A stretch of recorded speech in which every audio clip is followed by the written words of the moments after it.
শহীদ president Ziaur রহমানের line follow করছে, এটা আমাদেরকে করতে দিচ্ছেন না কেন? উনি তো গণভোট করেছেন। উনি তো 1978 সালের 17 এপ্রিল একটা দ্বিতীয় সংবিধান কি বলে এটাকে সামরিক ফরমান, একদম নোট করেন আপনারা যারা যারা পরবর্তীতে আমাকে চ্যালেঞ্জ করতে চান। 1978 সালের 17 এপ্রিল দ্বিতীয় সামরিক ফরমানের দ্বাদশ সংশোধনীর মধ্যে উনি বলেছেন যে নেক্সট যে ইলেকশন হবে, এই ইলেকশন হবে একই সাথে কনস্টিটিউয়েন্ট অ্যাসেম্বলি ইলেকশন এবং পার্লামেন্ট ইলেকশন। এই কথাটা উনি বলেছেন। আজকে আমরা বললে আমাদেরকে শুনতে হয় যে এটা আপনারা কোথায় পাইছেন? এটা আমরা শহীদ প্রেসিডেন্ট জিয়াউর রহমানের কাছ থেকে পেয়েছি, এটা আমরা বিএনপির ইতিহাস থেকে পেয়েছি।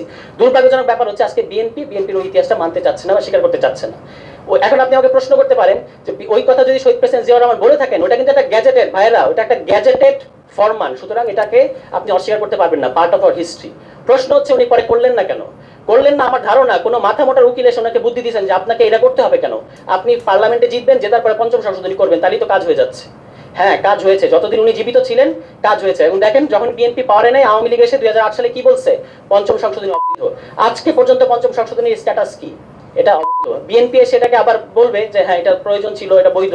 কিন্তু এই যে সংশোধনীর এই খেলাটা, আপনার কাছে পাওয়ার থাকলে আপনি সংশোধনী করবেন, আরেকজন এসে বলবে অবৈধ, আবার আরেকজন এসে সংবিধান ত্রয়োদশ সংশোধনী বাতিল করলো, আবার পঞ্চদশ সংশোধনী হয়েছে, আবার পঞ্চদশ সংশোধনীকে আপনি বাতিল করতেছেন। এই খেলাটা থেকে আমরা বেরোতে চাচ্ছি।